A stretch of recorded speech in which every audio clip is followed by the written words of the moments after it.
So, to dive right into it, the definition of culture barrier is when people of different cultures are unable to understand each other's customs, resulting in inconveniences and difficulties.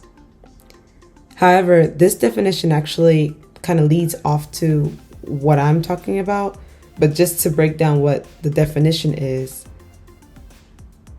it could be culture barrier. Well, actually, it is, I would say, of the same language. So let's say one person is from America, another person is from Australia. They both speak English, but because the culture is so different, they're having difficulties understanding each other. Or it could be, because my understanding is like in India, there's so many different languages and it's such a big country and so many people. So people of the south or north may not understand each other, left and right, they may not understand each other type of thing. And to put my example, like I couldn't communicate with my relatives at first because we're both speaking English, but they have an accent. I have an accent to them. So I think that's what defines culture barrier. But from what I'm talking about with culture barrier stems from language barrier. So if I were to explain and break it down, I think the second, third, and fifth reason as to why language barrier can occur also leads into culture barrier. So let me explain. So, for example, the second reason I had for language barrier is from some examples were like saying I think and omo. In Japanese, you hardly say clearly your thoughts. So therefore you say omo or omowareru or kangaerareru toka. You hardly ever say this is absolutely, in my opinion. I mean, working with Japanese clients too, like even if you're as confident as you can be, you don't want to show yourself as, I don't even know if it's standoffish or anything, but it's like you're always like shying back type of thing because that's the culture, if that makes sense. And so saying omoru, hence think, is as confident as how we say things, if that makes sense. Like, it's hard to explain. So it's a cultural thing, so that's, I think, another reason why, I think in two different brains. Like, if I'm talking in English, then I would make sure I'm as clear as possible. In Japanese, like, even if you're as confident as you can be, you don't want to come off as that, if that makes sense. So again, that's I believe a cultural thing. And I think that's another reason why, like, sometimes I think two different ways when I'm talking in English and when I'm talking in Japanese. I'm two different people. I'm saying the same thing, but I'm executing them differently according to the culture and the surrounding. So that's for the second one. The third one, about you're welcome. どういたしましてって言っちゃうと, it comes off as like, again, I guess it's the same thing for the second reason. It's like it comes off as thanks to me.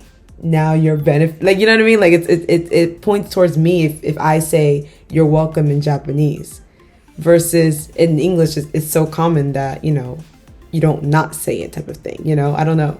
It's hard to explain, but so that's why when someone says thank you in Japanese, you're supposed to say, oh no, like it's なんかとんでもないとかいえいえとかどういたしましてとは言わないっていう。And then the fifth reason, which is, there is no direct translation. There's just some things that you just really can't say. And again, this goes into like, if you're good at translating or interpreting.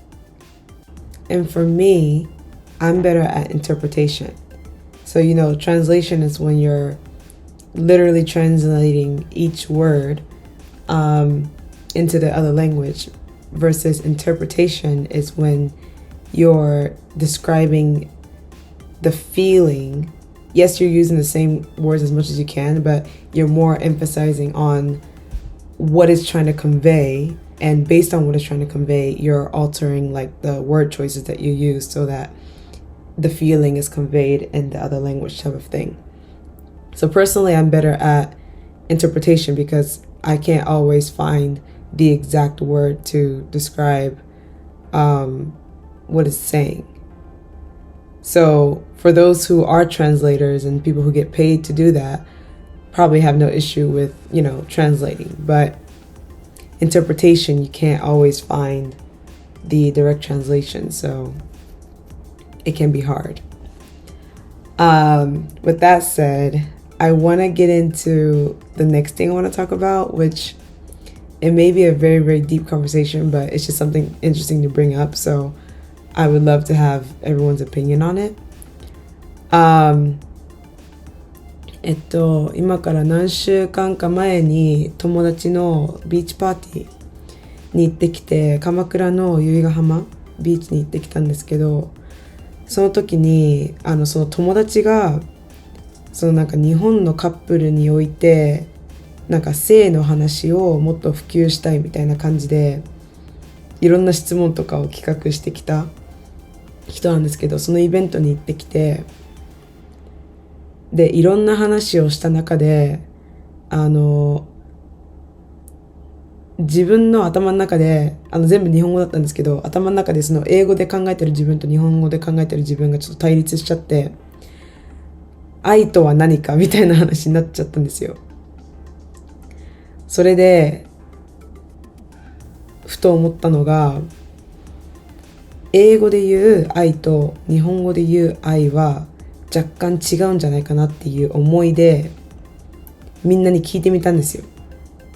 一人一人に自分にとって愛とは何ですかみたいな感じで聞いて、The examples were like serving my mom or saving a life or doing something for my brother, doing something for my dad, doing something for a friend, doing something for somebody type of thing.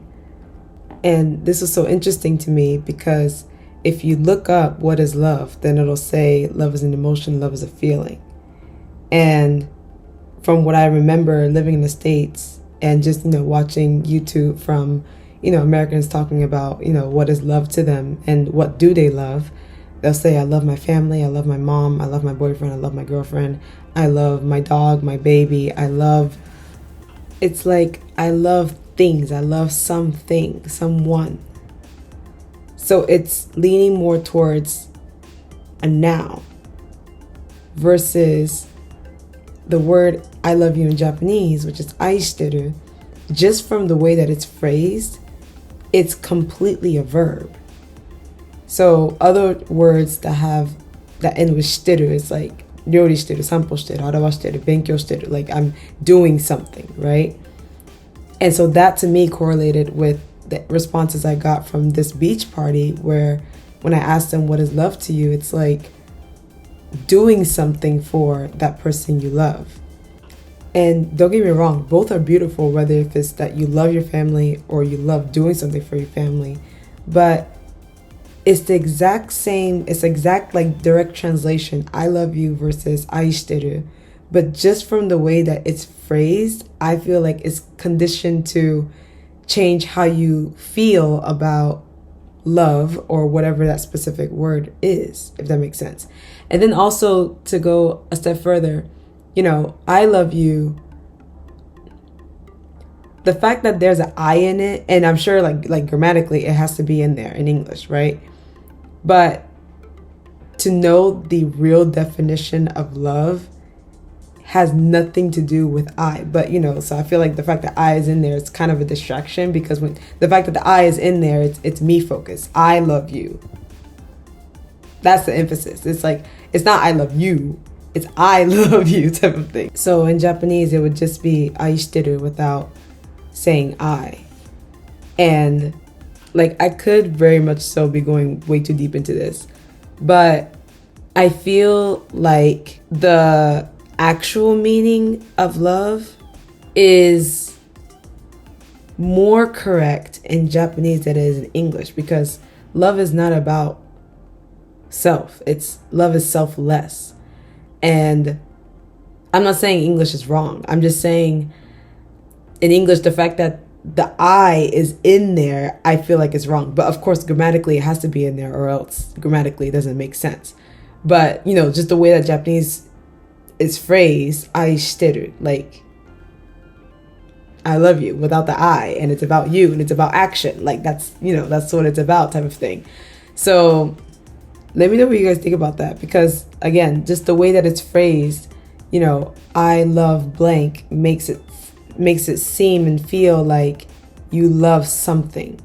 And so even though the word love is a verb, if you look it up, it's just the way that it's phrased grammatically, it makes it sound more like you love a something or someone, which is more leaning towards a noun, versus in Japanese, aishiteru, like just the fact that there's a shiteru suru behind it, it's leaning more towards a verb, which completely kind of separates the definition in both languages. That makes sense. I think that for sure can lead into a lot of cultural barriers in terms of like when you're communicating. It's like, I think that slight difference, I think, could make a huge difference, actually. So that was a very extreme example, but that's one that came to mind and was a conversation at the beach party. So that's actually all I have for today, but this will not be the only time I'll talk about language and cultural barrier.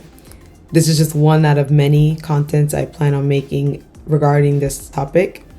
So let me know if you have any questions or anything else you want to hear. Then I can just, have those in mind for the next time I'm talking about this topic. So leave your thoughts in the comments, and I'll see you guys next time.